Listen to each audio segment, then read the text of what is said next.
جانتی یہ اہم نہیں کائنات میں وہ واقعہ کب پیش آیا، اہم یہ ہے کہ اس کی خبر ہمیں کس لمحے ہوئی۔ جس وقت ہمیں پتہ چلے گا ہم اس کا مشاہدہ کر رہے ہوں گے، اس وقت ہی ہماری زندگی پر اثر انداز ہوگا۔ تمہارے سادھو والے سوال کا جواب یہ ہے کہ سادھو رات کو خون چاٹنے کے بعد وہ نشہ اور مشروب پی کر سو جاتا ہے۔ اس نے مجھے اپنے جادو میں جکڑا ہوا ہے، میں اپنے بدن کے ساتھ اس غار میں سے نہیں نکل سکتی، مگر اپنی شکتیوں سے کام لے کر اپنی روح کو وہاں سے تمہارے پاس لے آتی ہوں اور سادھو کے جاگنے سے پہلے واپس چلی جاتی ہوں۔ جس دن سادھو کو یہ پتہ چلا وہ اس کا بھی توڑ کر لے گا۔ آریانہ اپنی بات مکمل کر کے اٹھ کھڑی ہوئی اور کہنے لگی، چلو عمران، میں تمہیں واپس چھوڑ دوں، باقی باتیں کل پوچھ لینا، بہت دیر ہو چکی ہے، ایسا نہ ہو سادھو جاگ جائے۔ یہ کہہ کر آریانہ نے میرا ہاتھ پکڑا اور ہم فضا میں تیرتے ہوئے اپنے کمرے میں واپس آ گئے۔ کمرے میں واپس آ کر آریانہ نے وہی عمل دہرایا اور میں اپنے جسم میں واپس آ گیا۔ میرا وجود جیسے ہواؤں میں پرواز کر رہا تھا اور میں خود کو دنیا کا خوش قسمت ترین مرد تصور کر رہا تھا جس سے آریانہ محبت کرتی ہے۔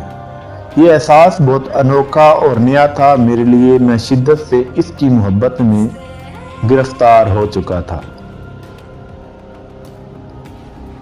کچھ دیر بعد اس کی سرگوشی گونجی، الوداع عمران، میری جان، کل ملیں گے۔ میں اس کی آواز سن کر واپس حواس کی دنیا میں لوٹ آیا۔ آریانہ جا چکی تھی مگر بے شمار سوالات میرے ذہن کے دریچوں پر دستک دے رہے تھے۔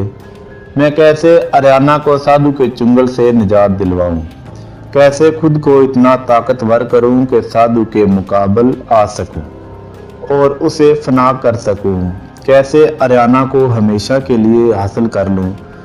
یہ ان جیسی بے شمار باتیں سوچتا ہوا میں نیند کی وادیوں میں اترتا چلا گیا۔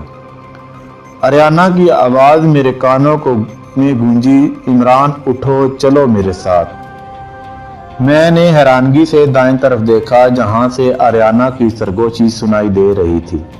آریانہ جان، سامنے آؤ، میں نے محبت سے کہا۔ نہیں عمران، اٹھو، وقت ضائع مت کرو، نہ کوئی سوال، بس ایک کپڑے کا تھیلا پکڑو اور میرے ساتھ چلو۔ آریانہ کی آواز میں بے چینی عیاں تھی۔ کیا مطلب، روح کے ساتھ چلنا ہے یا ایسے چلوں؟ میں کہتے ہوئے اٹھ کھڑا ہوا۔ بس گھر سے نکلو اور قبرستان چلو، آریانہ کی آواز سنائی دی۔ اچھا چل رہا ہوں، مگر بتاؤ تو کیا ہوا ہے؟ یہ کہتا ہوا میں نے دیوار پر لٹکا تھیلا اتار لیا جو سبزی لانے کے کام آتا تھا اور چلتا ہوا گھر سے باہر آ گیا۔ کچھ دیر میں سب کچھ تمہارے سامنے آ جائے گا، بس چلتے رہو۔ آریانہ کی آواز۔ میں نے گلی میں سے اپنے دوست سے بائک لی، سٹارٹ کر کے یاسین آباد قبرستان کی طرف روانہ ہو گیا۔ چند منٹ بعد میری بائک قبرستان کے گیٹ کے سامنے تھی۔ میں نے بائک لاک کی اور آریانہ کو آواز دی، اب بولو کیا کرنا ہے؟ آریانہ کا وجود نظروں سے اوجھل تھا۔ اس نے میرا ہاتھ تھام لیا اور مجھے قبرستان چلنے کا کہا۔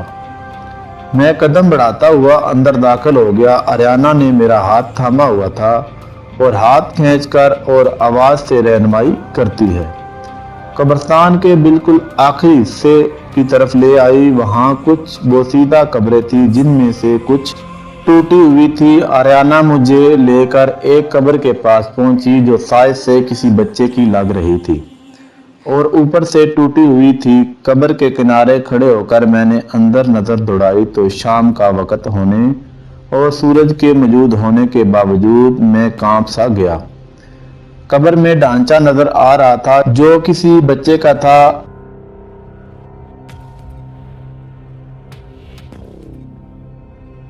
ہڈیاں بوسیدہ ہو چکی تھی اور کھوپڑی کا حصہ غائب تھا۔ عمران، کھوپڑی اٹھا کر تھیلے میں ڈال لو، آریانہ کی آواز کان میں گونجی اور میں دنگ رہ گیا۔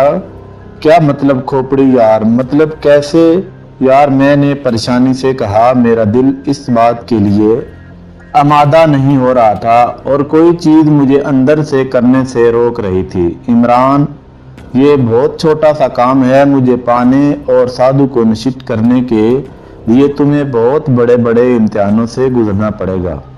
تم پہلے قدم پر ہی پیچھے ہٹ رہے ہو۔ کیا تم میری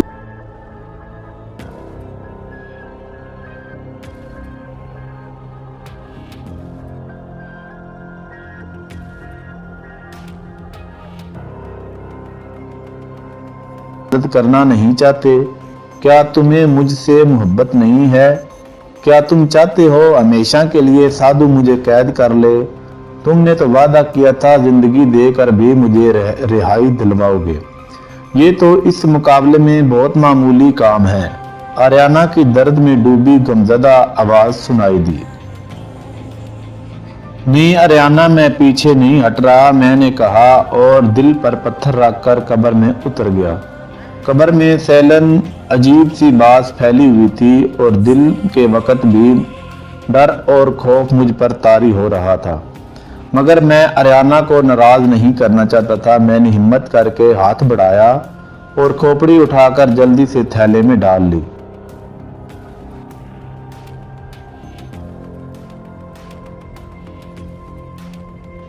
ابھی میں قبر سے باہر آنے کا سوچ رہا تھا کہ آریانہ کی آواز گونجی، عمران، کھوپڑی کے ساتھ دائیں ٹانگ کی ہڈی بھی اٹھا لو۔ میں ایک کام کر چکا تھا، نہ چاہتے ہوئے بھی میں نے ٹانگ کی بوسیدہ ہڈی اٹھائی اور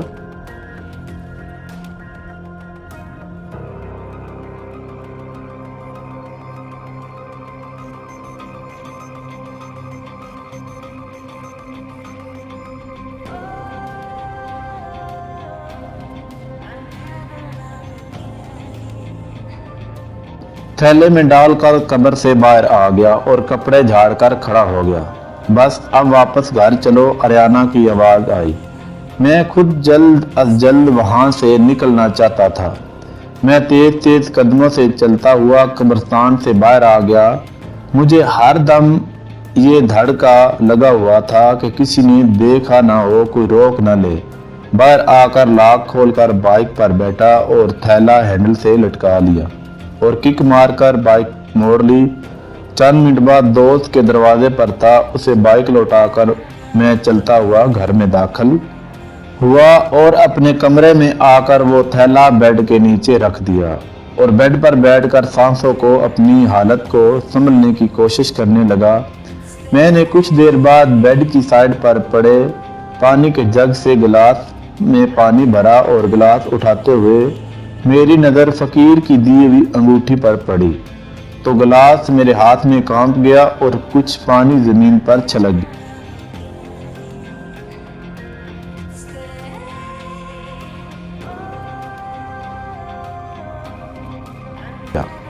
سفید دودھیا نگینے کا رنگ تبدیل ہو گیا تھا، اب اس کی چمک کم ہو گئی تھی اور سفید رنگت بھی کچھ میلی میلی سی محسوس ہو رہی تھی۔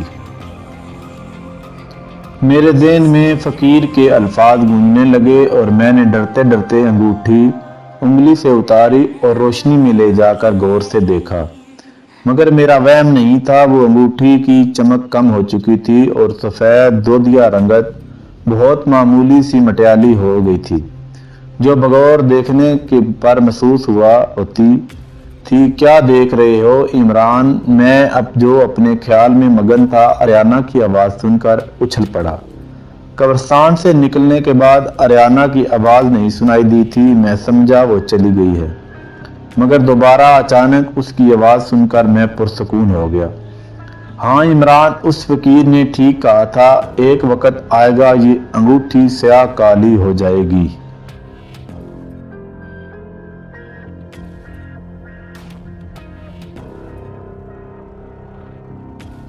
مگر وہ وقت بہت دور ہے، ابھی اسے پہن لو۔ تم نے واقعی بہت بہادری دکھائی ہے، شکر یہ ہے میری جان۔ آریانہ کی آواز میری سماعتوں سے ٹکرائی۔ آریانہ، تم اس وقت کیسے؟ سادھو کہاں ہے؟ ان ہڈیوں کا کیا کرنا ہے؟